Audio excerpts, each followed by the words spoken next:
But with all this pain, that we now have a choice. Do we get better? Or do we stay bitter? The choice is yours.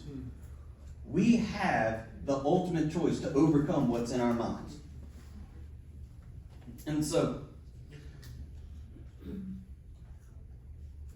how do we go and go about turning this pain into gain? Well, the first one that is to take a positive life stance.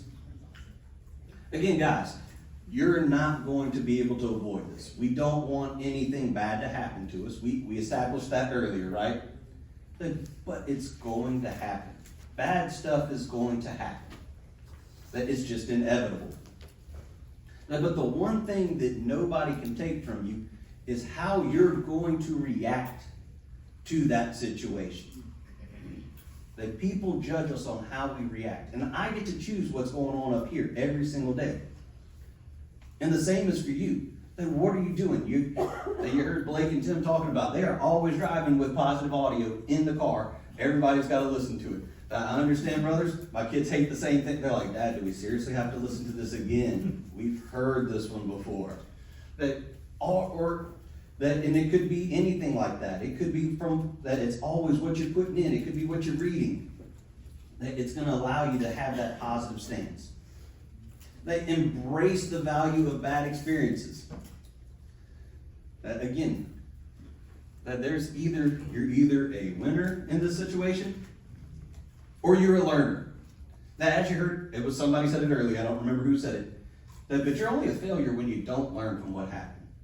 You're only a failure when you don't learn. And that's when I was coaching. I used to tell my players that all the time. Guys, we just lost the game. Tell me, what did we learn? What did we learn? That because it's that important when you go through that trying time, what are you learning from it? That God's trying to teach you a lesson so you can learn and become a better person. We don't want it to happen, but what do we learn throughout that process? And lastly, let's make good changes. What happens to us is rarely the end of the road. It's rarely the end of the road. That most of the time we focus on our feelings throughout here, but it's important that we stay in tune and listen to all the good, take the positive life stance and focus on going forward. That focus on the change that's going to make us better and what we've learned from this.